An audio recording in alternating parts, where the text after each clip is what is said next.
നിങ്ങളെ അപ്പോയിന്റ് ചെയ്ത പേപ്പറോട് വരട്ടെ, ബാക്കി കാര്യങ്ങൾ അപ്പൊ ആലോചിക്കാം. മാനേജര് മറ്റാരെയും അപ്പോയിന്റ് ചെയ്യാൻ പോകുന്നു എന്നൊരു... അതിനിപ്പോ എനിക്ക് എന്ത് ചെയ്യാൻ പറ്റും? എയുടെ ജോലി എന്ന് പറയുന്ന പേപ്പർ വരുമ്പോ അപ്രൂവ് ചെയ്യണോ വേണ്ടതെന്ന് തീരുമാനിക്കലാണ്. അതവിടെ നിൽക്കട്ടെ, പെൺകുട്ടികളോടൊക്കെ മാന്യമായിട്ട് പെരുമാറാൻ ശീലിച്ചിട്ടില്ലല്ലേ? അത് പിന്നെ സാറിന്റെ മകള് പറഞ്ഞല്ലേ. നേര് പറഞ്ഞ കുട്ടി തെറ്റിദ്ധരിച്ച. ഞാൻ എന്റെ ഒരു ഫ്രണ്ടിനെ തമാശക്ക് സ്റ്റുപ്പിഡെന്ന് വിളിച്ചപ്പോ സാറിന്റെ മകള് വിചാരിച്ചു അവളെ വിളിച്ചാണെന്നല്ലേ? അതെ. സാറും മാനേജറെ ഒന്ന് വിളിച്ച് സംസാരിച്ചാൽ എനിക്ക് ക്ലെയിം ഉള്ളതുകൊണ്ട് മറ്റാരെ അപ്പോയിന്റ് ചെയ്തെന്ന് പറഞ്ഞാൽ എനിക്ക് ആ പോസ്റ്റ് കിട്ടും. കിട്ടിയാൽ ഞാനും എന്റെ കുടുംബവും രക്ഷപ്പെടും സാർ. മറ്റാരും രക്ഷപ്പെടില്ലല്ലോ. അതവിടെ നിൽക്കട്ടെ. സ്റ്റുപ്പിഡെന്ന് വിളിച്ച ഫ്രണ്ടിനെ ആയിരുന്നു. പക്ഷെ ഓട്ടോറിക്ഷയിൽ നിന്ന് കൈക്ക് പിടിച്ച് വലിച്ച് താഴെ ഇറക്കാൻ നോക്കിയത് ആരെയായിരുന്നു? പറയൂ മാഷേ. സാറിനെ കാണാനുള്ള തിടുക്കത്തിൽ... തിടുക്കം വന്നാ പെൺകുട്ടികളുടെ കൈ കയറി പിടിക്കുമല്ലേ? അതിന് ഞാൻ സോറി പറഞ്ഞിരുന്നു. ആണാ? എങ്കിൽ ഞാൻ നിങ്ങളുടെ കരണക്കുറ്റി നോക്കൊന്ന് പൊട്ടിക്കട്ടെ, പിന്നീട് സോറി പറഞ്ഞാൽ മതിയല്ലോ. അല്ലെങ്കിലും എന്റെ മേലധികാരി എന്ന നിലയിൽ എന്നെ ശിക്ഷിക്കാനുള്ള അധികാരം സാറിനുണ്ടല്ലോ. ഇയാള് മാഷായാലല്ലേ ഞാൻ മേലധികാരിയാവൂ. മാനേജറെ സാറൊന്ന് വിളിപ്പിച്ചിരുന്നെങ്കിൽ... അതെന്റെ ജോലിയല്ല, എനിക്കിപ്പോൾ വേറെ കുറച്ച് ജോലിയുണ്ട്. എന്നാ ഞാൻ പോയിട്ട് നാളെ വരാം. ഇക്കാര്യത്തിന് ഇനി ഇവിടെ വരണമെന്നില്ല സാർ. എനിക്കിവിടെ വേറെ ജോലി ഉണ്ടെന്ന് പറഞ്ഞില്ലേ?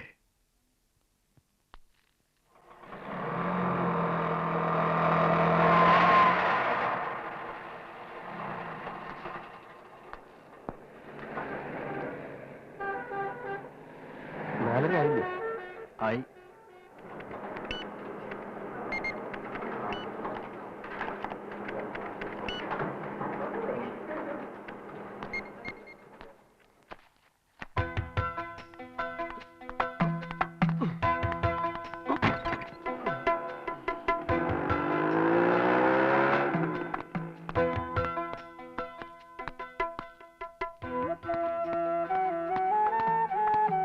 ഓട്ടോ വെയിറ്റ് ചെയ്യാൻ ഇങ്ങോട്ട് കയറിയട്ടെ.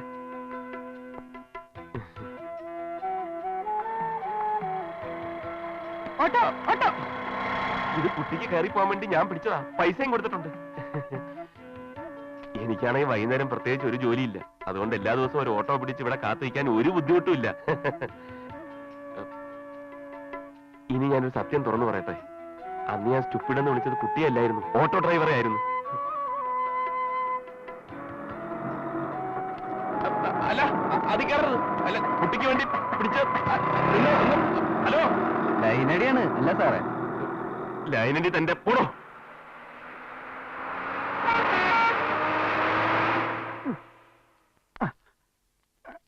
രണ്ടുപേരും ഒന്ന് വിട്ടേ.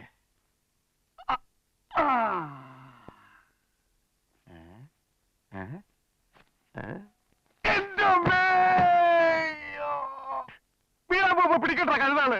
വിടാനല്ലേ മുതലാളി പറഞ്ഞുള്ളൂ, പിടിക്കാൻ പറഞ്ഞില്ലല്ലോ. ഡോക്ടർ പറഞ്ഞല്ലേ മുതലാളി, ഭക്ഷണം കുറയ്ക്കണം, ശരീരഭാരം കൂടിയ രോഗം പെട്ടെന്ന് ഭേദമാവില്ലാന്ന്. ഭക്ഷണം കുറച്ചിട്ട് ഇപ്പൊ എനിക്ക് രോഗം ഭേദമാണ്ട. അതാ പ്രശ്നം. ആ സ്കൂൾ മാനേജർ കാണാൻ വന്നിരിക്കുന്നു. ആര്? School manager. മാനേജരാ? ആ കളവനാ, വരാൻ പറ.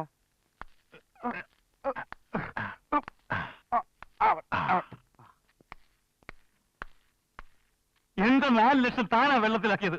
മത്സം മാഷ് പിരിഞ്ഞു, വേഗം ഒന്ന് ജോലി കയറിക്കോളാൻ ആ എരപ്പാളി മാഷ് കത്തെഴുതാൻ തന്നോട് ആരോടോ പറഞ്ഞത്? താൻ കൊടുക്കണോ അവന് ജോലി? എന്നിട്ട് എന്റെ 4 ലക്ഷം താൻ എനിക്കിതാ. നിർത്തണേ. ഇനി താൻ ഇന്ത്യയിലെ എന്റെ ജോലിക്കാര് തന്നെ വാഴക്കാരിയുടെ പോലെ അറിഞ്ഞിടും. ഞാൻ ആരാണെന്നാ താൻ വിചാരിച്ചേ? തന്റെ വീട്ടുവേലക്കാരനോ? തന്റെ പേര് വെച്ച് ഞാൻ അവന് കത്തെഴുതി. എന്റെ ഒരു കാല് കളഞ്ഞവന്റെ 2 കാല് കളയാം. ഞാനിങ്ങനെ ജീവിച്ചിരിക്കുന്നവനെ അതിനു വേണ്ടിയാ. എന്തായാലും മാത്തുക്കുട്ടി അവന്റെ കാലൊടിക്കാൻ പോയി എന്റെ കാലൊടുക്കി 19,000 രൂപ ചിലവായി. അനുഭവിച്ച വേദനയും പേരാ. എന്നോട് തട്ടിക്കായിരുന്നു. മാത്തുക്കുട്ടി, അതിന്റെ പേര് ഞാൻ അനുഭവിച്ച വേദന മര്യാദയ്ക്ക് പറഞ്ഞാൽ എനിക്ക് മനസ്സിലാവും. നായരെ, വിവരങ്ങളൊക്കെ ഞാൻ അറിയുന്നുണ്ട്. എന്റെ ശരീരം ഒന്ന് ശരിയായിട്ട് ഞാനൊരിറക്കമുണ്ട്. എനിക്ക് ജോലി വേണ്ടേന്ന് പറഞ്ഞവൻ ഈ നാട്ടിൽ നിന്ന് ഓടിപ്പോയില്ലെങ്കിൽ എന്നെ മാത്തുക്കുട്ടിന്നല്ല, മാത്തു പട്ടിയെന്ന് വിളിച്ചോ. അവനാണ് നമ്മുടെ രണ്ടുപേരുടെയും ശത്രു. അപ്പൊ നമ്മളെന്താ വേണ്ടത്? അല്ല, ഒറ്റക്കെട്ടായി നിൽക്കണം.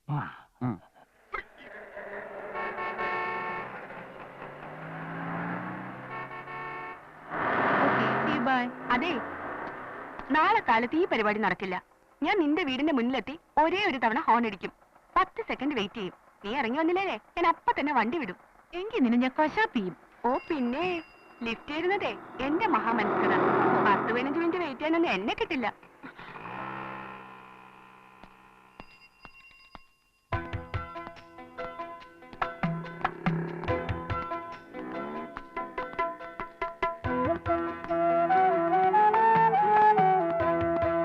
ഞാൻ കാണിച്ചത് മര്യാദകൾ തന്നെ, സമ്മതിക്കുന്നു. ഓട്ടോയിൽ നിന്ന് കൈപിടിച്ചിറക്കാൻ നോക്കിയത് തെറ്റ്, സ്റ്റുപ്പിഡെന്ന് വിളിച്ചതും തെറ്റ്. പക്ഷേ ഈ വക നിസ്സാര കാര്യങ്ങളൊക്കെ അച്ഛനോട് എന്ന് വിളമ്പിയതാണ് ഏറ്റവും വലിയ തെറ്റ്. ഇയാൾ എന്നെ തെറ്റും ശരിയും പഠിപ്പിക്കാൻ ഇറങ്ങിയിരിക്കുകയാണോ? ഒരു തെറ്റ് തിരുത്തേണ്ടത് മറ്റൊരു തെറ്റ് ചെയ്തിട്ടല്ല. ഇയാളെ തിരുത്താൻ ഞാൻ നിങ്ങളുടെ ആരാണ് മിസ്റ്റർ? എന്റെ അച്ഛനോട് എനിക്ക് ഇഷ്ടമുള്ളത് ഞാൻ പറയും. പറഞ്ഞോളൂ. പക്ഷേ ഒരു ശരാശരി ഇന്ത്യക്കാരന്റെ ഏറ്റവും വലിയ സ്വപ്നമാണ് ഒരു ജോലി കിട്ടുക എന്നുള്ളത്. അതിന്റെ കടക്കലാണ് കുട്ടി കത്തിവെച്ചത്. ഇയാൾ ശരാശരിയിൽ എത്രയോ താഴെയുള്ള ഇന്ത്യക്കാരനാണെന്ന് തെളിയിച്ചതല്ലേ? Please stop it. മനസാക്ഷി എന്നൊരു സാധനം കയ്യിലുണ്ടെങ്കിൽ കുട്ടിയുടെ അച്ഛനോട് പറയൂ എന്നെ ഒന്ന് സഹായിക്കാൻ. ഞാൻ ആദ്യമേ പറഞ്ഞല്ലോ, ഒരു ടീച്ചർ ആവാനുള്ള യാതൊരു യോഗ്യതയും നിങ്ങൾക്കില്ല.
സ്കൂൾ നിയമനത്തിലെ അഴിമതി അവസാനിപ്പിക്കുക.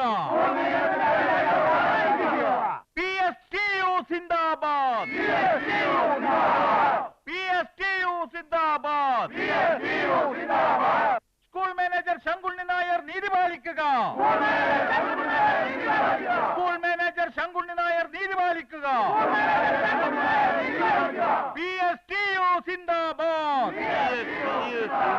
PSTU സിന്ദാബാദ്. PSTU സിന്ദാബാദ്. ഞാൻ അങ്ങോട്ട് സമീപിച്ചല്ല, എന്നെ സഹായിക്കാൻ സംഘടനക്കാർ ഇങ്ങോട്ട് വന്നു. ഇത് വേണ്ടിയിരുന്നു. നിയമപ്രകാരം മറ്റാരും ചേർക്കാൻ പറ്റില്ല എന്ന് മാഷ് പറഞ്ഞല്ലോ. ആ സ്ഥിതിക്ക് പക്ഷെ മാനേജർ നിയമനം നടത്തുന്നില്ലല്ലോ. സംഘടനക്കാർ ഇടപെട്ടു എന്നറിയുമ്പോ സംഗതിയുടെ സ്പീഡൊന്ന് കൂടുകയെ. എന്ത് സംഘടന? ഇതിനൊക്കെ പൈസ എത്ര ചെലവാവും? ഏയ് അങ്ങനെയൊന്നുമില്ല. ജോലി കിട്ടിക്കഴിഞ്ഞാൽ ഞാൻ ഇവരുടെ സംഘടനയിൽ ചേർന്നാ മതി. നല്ല തങ്കപ്പെട്ട മനുഷ്യനാണ് കേട്ടോ. അനീതി എവിടെ കണ്ടാലും അപ്പൊ എതിർക്കും. അത് എതിർക്കില്ലല്ലോ. പക്ഷെ മാഷെ, കരടിയെ പേടിച്ച് പുലിമലയെ ചെന്ന് കയറിയ പോലെ ആവരുത്. ഇവറ്റകളൊക്കെ ഞാൻ കുറെ നാളുകൊണ്ട് കാണുന്നതാ. നമുക്ക് പിന്നെ സംസാരിക്കാം. ജാഥ എങ്ങ് എത്തിയേ.